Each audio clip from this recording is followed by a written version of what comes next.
السلام علیکم۔ Daily golf Urdu میں خوش آمدید۔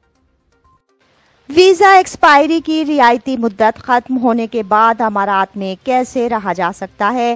ایک شخص نے سوال کیا ہے۔ میں دبئی کا رہائشی ہوں، تاہم کچھ عرصے پہلے اپنی نوکری گنوا چکا ہوں۔ میرے سابقہ کمپنی مالک نے مجھے بتایا ہے کہ وہ جون کے آخر تک میرا ویزا منسوخ کر دیں گے، جس کا مطلب ہے کہ میرے پاس اس وقت امارات سے واپس جانے کے لیے 30 روز کا گریس پیریڈ یعنی رعایتی مدت ہے۔ کیا آپ بتا سکتے ہیں کہ یہ گریس پیریڈ کیا ہوتا ہے؟ کیا کوئی ایسا طریقہ ہے کہ میں گریس پیریڈ ختم ہونے کے بعد بھی اس ملک میں مزید قیام کر سکوں؟ کیا میں امارات سے واپس جائے بغیر وزٹ ویزا حاصل کر سکتا ہوں؟ اس سوال کے جواب میں خلیج ٹائمز کی جانب سے بتایا گیا ہے کہ اماراتی امیگریشن اور رہائشی قانون کے مطابق اگر کسی غیر ملکی نے رہائشی لائسنس حاصل کر رکھا ہے تو اس پر شق نمبر 11 کا اطلاق ہوگا، جس کے مطابق کوئی بھی شخص اپنا رہائشی پرمٹ منسوخ ہونے پر یا اس کی مدت ختم ہونے پر مملکت سے واپس جانے کا پابند ہوگا۔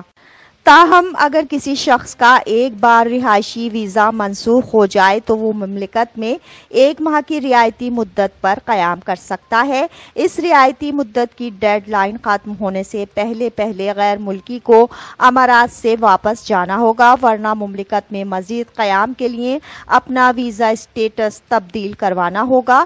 صرف ایسی صورت میں رہائشی ویزا منسوخ ہونے کے بعد امارات میں گریس پیریڈ پر قیام کر سکتے ہیں۔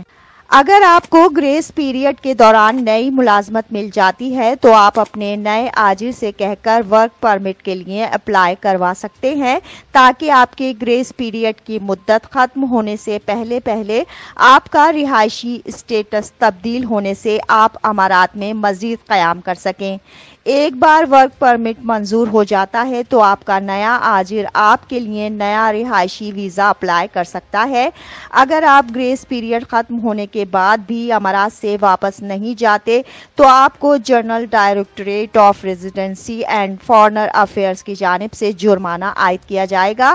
اگر آپ کو گریس پیریڈ کے دوران ملازمت نہیں ملتی تو آپ امارات میں مقیم ہوتے ہوئے وزٹ ویزا حاصل کر سکتے ہیں۔ اس معاملے میں GDRFA سے رابطہ کیا جا سکتا ہے۔ اب تک کے لیے اتنا ہی۔ اگلے بلیٹن تک کے لیے خدا حافظ۔